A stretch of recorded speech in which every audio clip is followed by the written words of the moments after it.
تمہارا نام نہیں ہوگا.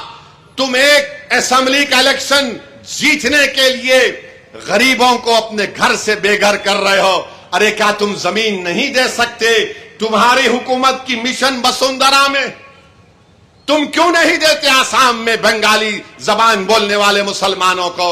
تو میرے عزیز دوستوں اور بزرگوں، یہ بہت ضروری ہے کہ ہم ان بنگالی زبان بولنے والے ہمارے مسلم بھائیوں کو یاد رکھیں. اب آ جائیے وقف کے قانون پر. ہمارے ہندو بھائیوں سے ہم کہنا چاہ رہے ہیں، کیا تلنگانہ کے انڈومنٹ بورڈ میں کوئی غیر ہندو ممبر بن سکتا؟ نہیں بن سکتا. کیا تلنگانہ کے ہندو انڈومنٹ بورڈ میں کوئی کمشنر غیر ہندو ہو سکتا؟ نہیں ہو سکتا. جب تلنگانہ کے انڈومنٹ بورڈ میں نہ ممبر، نہ کمشنر، نہ اسسٹنٹ کمشنر غیر ہندو بن سکتا ہے، تو میں آپ سے کہہ رہا ہوں کہ آخر کیوں مودی کی حکومت نے کہا کہ تلنگانہ کے وقف بورڈ میں کم سے کم 4 ممبر، منیمم 4 ممبر غیر مسلم ہو سکتے ہیں؟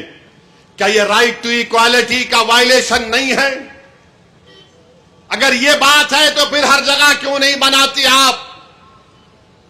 اگر آپ کسی انڈومنٹ مندر کو، گڑی کو، بھگوان کو اپنی زمین دے سکتے ہیں، اور وہاں پر آپ سے، ہمارے ہندو بھائیوں سے کہہ رہا ہوں، آپ سے یہ نہیں کہا جا رہا ہے کہ اگر آپ اس گڑی کو، اس بھگوان کو یا جسی مندر کو آپ اپنی جائیداد دے رہے ہیں، اس میں اپنے بچی کا حق مارنا نہیں. ہم سے کہا جا رہا ہے کہ اگر میں اپنی جائیداد کو اللہ کے نام پر وقف کرتا ہوں، اللہ کو مالک بناتا ہوں، وقف الاولاد کرتا ہوں، تو مودی بول رہے کہ بچیوں کا حق نہیں مارنا. ارے بچے کا سوال نہیں ہے، اللہ کو دے رہا ہوں.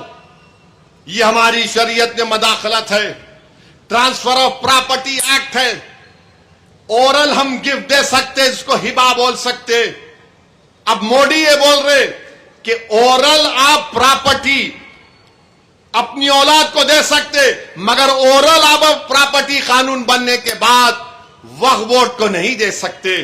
کیا یہ ٹرانسفر آف پراپرٹی ایکٹ کے خلاف نہیں ہے؟ یہ ہمارے ہندو بھائیوں کو سمجھنا چاہیے، ہمارے ہندو بہنوں کو سمجھنا چاہیے، جو یہ سمجھ رہے ہیں کہ نہیں مسلمان ایسا نہیں ہے. آپ بھگوان کو مانتے ہیں، ہم اللہ کو مانتے ہیں، اس زمین و آسمان کے خالق کو سب ماننے والے ہیں. اگر ہم